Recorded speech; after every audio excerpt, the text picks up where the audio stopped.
Hal yang membatalkan puasa ini yang penting. Ya. Hal yang membatalkan puasa. Jadi urutannya harusnya tuh yang batalkan puasa dulu. Pertama, masuknya cairan ke dalam perut melalui apa saja? Satu, hidung. Ya. Jadi masukin ke hidung tuh cairan, ya, itu nggak boleh seperti obat yang dimasukkan melalui hidung atau mata atau telinga atau dubur atau kubul seorang wanita. Nah, ini nggak boleh. Jadi walaupun beda pendapat ya, ada yang beda pendapat tuh tentang suntik karena dia tidak masuk tuh melalui 6 lubang. Maka 6 lubang tuh mana aja? 1, 2, 3, 4, 5. Ya, 6 tuh ya. Oh, berapa? 1, 2, 3, 4, 5, 6, 7, 8. Oke, 8 lubang ya. 8 lubang. Ya, kalau yang perempuan 9.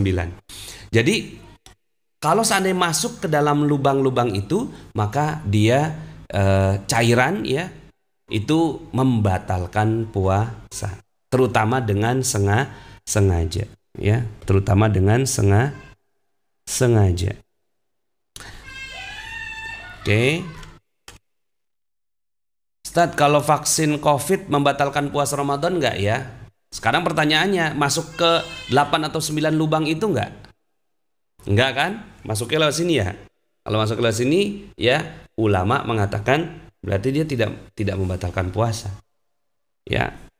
Air yang masuk ke dalam perut karena berkumur, nih karena kumur nih, dan istinsyak tuh gitu ya.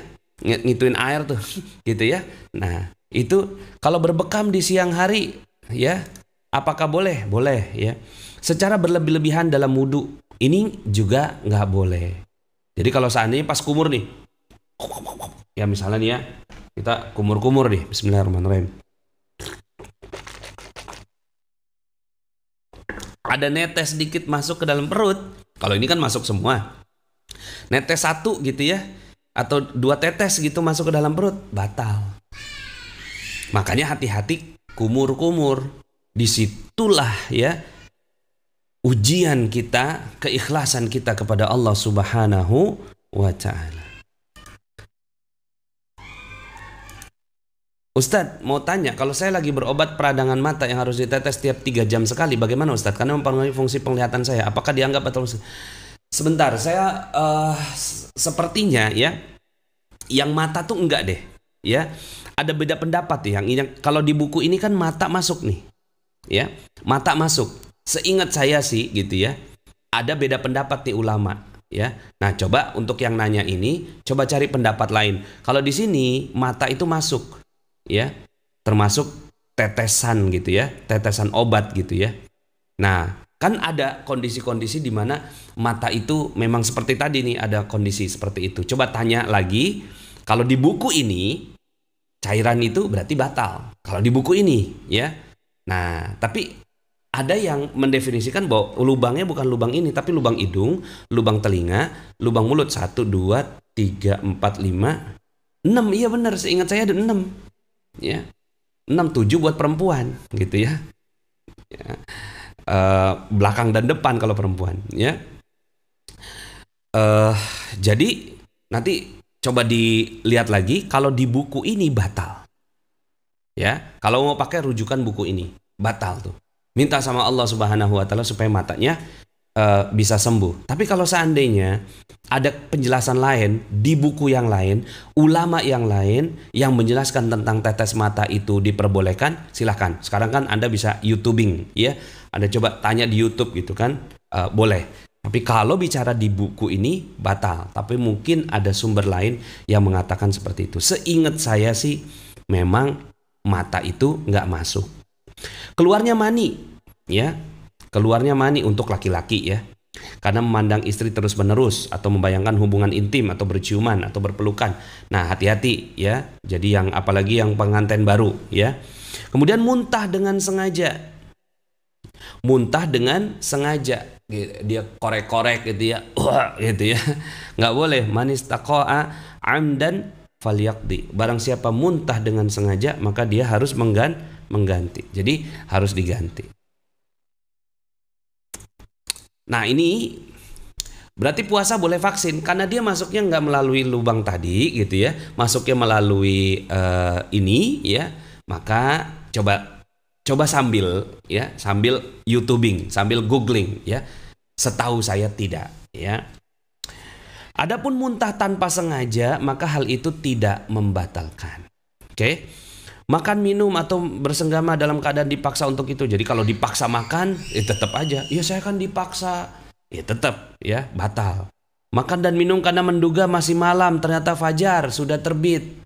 Ya, jadi artinya sahur tapi terlambat sahur gitu. Terlambat sahur nih, ya berarti dia batal. Makan dan minum karena menduga matahari sudah terbenam, ternyata masih siang. Hati-hati. Ya. Makanya kalau saya tuh pada saat di Monaco itu ya, pengalaman pada saat ke sana itu jam 8 malam aja itu masih terang gitu, masih siang banget gitu. Jam 8 tuh. Jam 8 malam masih siang gitu.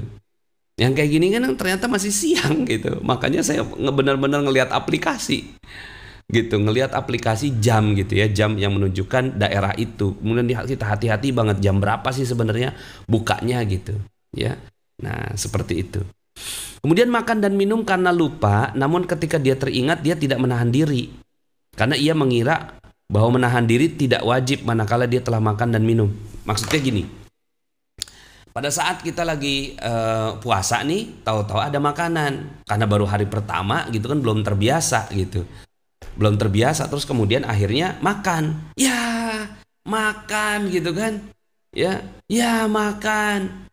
Lupa nih gitu. Itu langsung tuh, yang belum dimakan jangan dimakan lagi. Yang udah kemakan gitu kan, itu rezeki udah. Jadi pas makan, ya keselak gitu kan. Ya udah deh saya minum dulu bentar, habis itu puasa lagi ya. Itu berarti nggak boleh yang kayak gitu ya.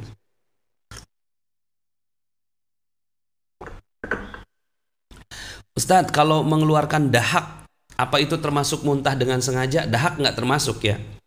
Yang maksudnya muntah tuh adalah yang isi perut gitu, isi perut. Kalau dahak itu kan apa namanya tuh ludah ya, ludah sama yang ada di hidung. Jadi batasnya tenggorokan. Kemudian menghirup fake inhaler aromaterapi untuk melegakan pernapasan. Nah, itu nanti bagian yang makruh. Kalau yang ini bagian yang membatalkan. Nah, kalau yang ini nanti masuknya di yang makruh. Oke. Kemudian Pak Nas, kalau besok berniat mengkodok puasa masih boleh? Nggak boleh lagi, udah nggak boleh puasa besok. Ya, udah nggak boleh puasa. Nanti kodoknya habis Lebaran aja. Ya, di kodoknya habis Lebaran. Oke. Kalau berbekam, ya bekamnya malam hari aja kalau bisa. Nih nanti kita bahas yang makruh-makruh. Sekarang yang haram-haram atau yang tidak diperbolehkan. Yang berikutnya adalah memasukkan sesuatu yang bukan makanan dan minuman ke dalam perut melalui mulut. Misalnya menelan batu permata. Iseng banget ya. Atau menelan benang. Ya, ini juga batal. Dia bukan makanan tapi masuk tuh. Berdasarkan apa yang diriwayatkan oleh. Nah, kalau masuknya melalui jalur, kan di sini melalui benang itu apa misalnya nih kayak pengobatan nih. Pengobatan yang masukin apa tuh gitu ya. Endoskopi apa gitu ya, dari atas tuh set gitu. Ya udah batal karena udah melalui mulut. Itu udah nggak boleh, ya. Seperti itu, ya. Puasa itu batal disebabkan ada yang masuk, bukan karena ada yang keluar. Nah, jadi puasa itu batal karena ada yang masuk, bukan karena yang keluar. Maksud Ibnu Abbas radhiyallahu anhuma adalah bahwa puasa batal karena sesuatu yang masuk ke dalam perut, bukan karena sesuatu yang keluar seperti darah dan muntah tanpa sengaja ya. Kalau disengajain gitu ya. Gimana sih muntah dengan sengaja tuh ya? Kalau dahak nggak apa-apa. Murtad dari Islam. Nah ini ya. Kalau murtad itu ya. Pokoknya saya mau nggak mau Islam lah gitu. Capek banget saya nih puasa gitu kan. Nggak jadi deh. Gitu. Sekalipun setelah murtad ia kembali. Ya. Nggak boleh ya. Semua hal di atas membatalkan puasa dan wajib qodok, namun tidak mewajibkan kafarat. Kafarat itu apa? Ya, kafarat itu hanya wajib dalam 2 kondisi berikut. Jadi semua hal yang di atas itu ya ada berapa tuh? Ada 10 ya. Sebenarnya ini ada yang kurang ini ya, ada yang kurang. Ya. Ada yang perlu ditambah nih ya. Apa yang perlu ditambah? Haid dan nifas. Jadi kalau haid ya itu batal tengah-tengah gitu ya. Misalnya Toto keluar haid gitu ya di jam 12 siang, ya udah batal. Ya. Haid dan nifas. Kalau nifas udah pasti ya. Artinya nifas itu kan darah, ini mah darah melahirkan gitu ya. Seperti itu. Ustadz, wanita yang sudah bersuci dari haid, oke, sudah bersuci, hari berikutnya keluar lagi, apakah puasa yang sehari sebelumnya harus diganti juga? Puasa yang sehari sebelumnya, ya pokoknya dihitungnya kalau dia masih masa haid gitu. Masih masa haid, misalnya dia udah 7 hari atau 6 hari gitu ya. 6 hari dia haid. Terus kemudian udah bersih nih, besoknya dia puasa. Ternyata keluar lagi, berarti batal. Gitu. Berarti yang periodenya itu dari sejak bersih sampai dari sejak haid sampai benar-benar bersih. Katakanlah 9 hari, ya udah 9 hari gitu. Ya. Seperti itu. Ini kayaknya pertanyaannya bolak-balik ya. Perasaan udah dijawab ya. Pak Nas, bagaimana kalau vaksin saat berpuasa? Bagaimana kalau datangnya haid dekat waktu berbuka? Ya udah. Jam 5 misalnya atau setengah 6 gitu ya. Buka puasanya jam 6 kurang 15 misalnya gitu ya. Ya 15 menit lagi gitu. Ya batal udah 1 hari itu. Ya, jadi hari itu nggak apa-apa, puasanya nyampe insya Allah ya. Tapi ya jangan itu harus diteruskan pas diperiksa ya batal, ya udah nggak apa-apa ya, kan Allah yang kasih. Nah, kafarat ya, ini ada yang nanya kafarat. Baru nyimak, apakah bisa mengqada Ramadan lalu sehabis lebaran? Ya bisa. Kalau belum gitu. Harusnya kan periodenya 1 tahun gitu. Ramadan tahun 2020 kemarin itu kan 7 hari nih. Ya itu kan ada masa 1 tahun, masa ya nggak dibayar gitu ya. Dengan puasa bayarnya gitu. Nah tapi kalau seandainya udah sekarang, besok mau puasa nggak boleh. Terus kapan dong? Nanti aja udah. Habis lebaran. Berarti ilmu kita nambah hari ini gitu. Ilmu kita nambah hari ini, baru kemudian setelah itu. Kalau bersihkan lubang telinga, nanti yang makruh-makruh kita bahas ya. Kalau fidyah untuk orang yang udah pikun, boleh. Ini kan berarti kan udah tua. Kalau udah tua, bayarkan fidyahnya. Ya, bayarkan fidyahnya. Ya, 1 kali ya udah, nggak usah puasa gitu ya. Ya udah, anaknya yang bayarin. Ya, seperti itu. Bagaimana mengkodok puasa orang tua yang sudah tidak ada? Ya dikira-kira aja, kira-kira nih orang tua kayaknya gitu puasanya 10 hari nih gitu, ya udah Anda bayar puasa orang tua gitu sebagai walinya ya. Pak Nas, apakah saat puasa kebetulan menghadapi sesuatu yang membuat kita marah dan jengkel, apakah membatalkan puasa? Enggak ya. Jadi kalau marah dan jengkel enggak membatalkan puasa. Lihat di ayat di sini kan yang membatalkan tuh itu aja. Tambahan dari saya haid dan nifas. Kemudian gila ya. Gila, murtad gitu ya. Nah, itu membatalkan. Nah, misalnya nih kafarat ya, kafarat nih bersenggama atau berhubungan suami istri secara sengaja tanpa paksaan berdasarkan ucapan Abu Hurairah, seorang laki-laki datang pada Nabi. Anda baca sendiri ya kafarat ya. Terus kemudian akhirnya ya kafaratnya itu ada apa? 1, berpuasa selama 2 bulan berturut-turut ya, puasa 2 bulan berturut. Jadi kafaratnya 1 kali puasa yang batal gara-gara berhubungan suami istri, maka dia wajib membayarnya 2 bulan berturut-turut. Kalau nggak sanggup, maka memberi makan 60 orang miskin. Kalau nggak sanggup, kasih makan 60 orang miskin gitu ya. Terus kemudian dia menjawab, ya nggak bisa ya Rasulullah. Kemudian ya Nabi SAW memberinya sekeranjang kurma. Ya udah, namanya orang miskin ya, ambil dan sedekahkan Jadi Nabi yang nitip, nih kamu sedekah gitu kan. Apakah kepada orang yang lebih miskin daripada kami? Demi Allah di kota ini tidak ada keluarga yang lebih miskin daripada keluarga kami. Nabi tertawa sehingga gigi geramnya terlihat.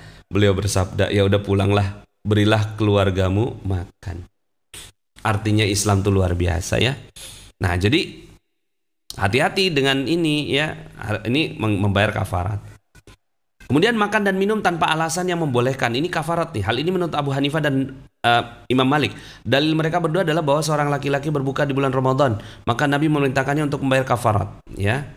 Nah kafaratnya ini 34 ya. Kafaratnya ini apa ya? Membayar kafarat ya.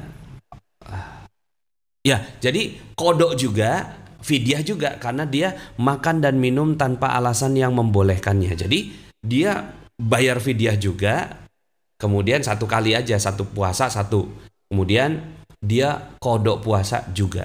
Gitu.